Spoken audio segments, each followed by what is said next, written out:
Okay, on my roadies, so I had told you guys last week about the story of the truck driver who is going to be getting off with a very light sentence after killing a person this year in a fatal accident that happened back in June in Colorado.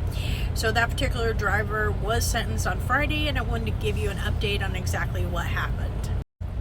Okay, so those of you who may not be familiar with this case, I've actually covered it a couple times, but back on June 11th, around 5 p.m. of this year, a truck driver named Ignacio Cruz Menendez was driving when he wound up crashing his semi-truck, and he rolled over, dumping a load of pipes out, which wound up crushing a particular vehicle and killing a gentleman named Scott Miller, who was age 64. Now, when police wound up investigating this accident, they wound up finding out that Mr. Menendez did not have a valid CDL license, and if that wasn't bad enough, Mr. Menendez was in our country illegally as well. Also, I do want to say that Mr. Menendez had been deported over a dozen times back to New Mexico, and he just kept returning back to the United States.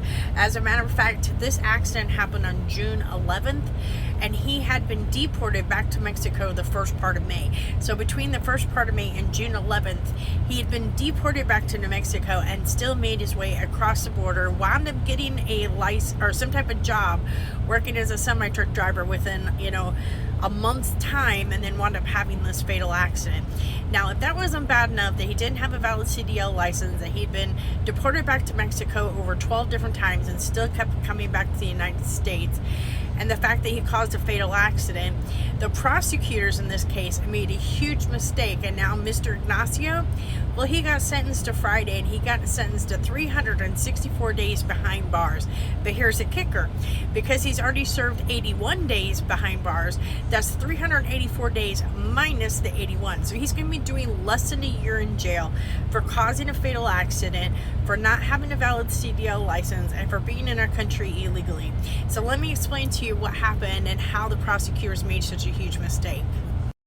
I also did want to say, a little bit more about Mr. Menendez. So he had actually gotten hired back to a trucking company on June 2nd. So the accident happened on June 11th. He got hired with a trucking company out of California on June 2nd. They did not do a background check on him when they hired him. They just hired him right off the street, put him in a truck, and let him go. Now, the day of the accident, supposedly Mr. Menendez was having brake issues that were not working properly, and he also did not shift into his gear correctly, which wound up causing the crash in the first place.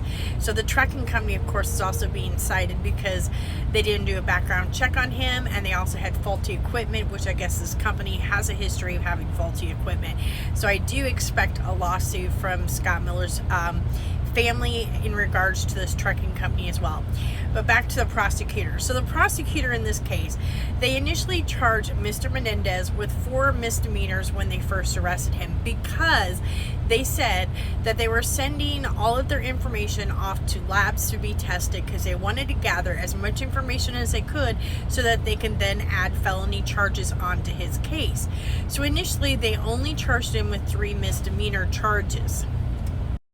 So those misdemeanor charges is 1 count of careless driving resulting in death and 3 counts of careless driving resulting in injury. And that's all that he was initially charged with.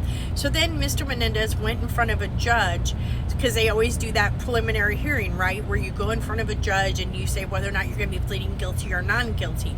And 99% of the people always plead not guilty, so they can go to court and plead their case, right? Well, Mr. Menendez had a really good defense team who told him that when he went to the preliminary hearing, since the prosecuting team had only charged him with misdemeanors, to plead guilty to the charges when he was in front of the judge. So when he did that, it caused the prosecutors to not be able to add any other additional charges to Mr. Menendez. So regardless of what evidence comes in on this case, proving that he caused this accident, that he proved this fatality, he will never be charged with vehicular homicide because it's double jeopardy. So essentially, the prosecutors made a huge mistake in this case. Now, I will say that once Mr. Menendez does get released from prison in 301 days, accordingly, he will be deported according to ICE back to Mexico.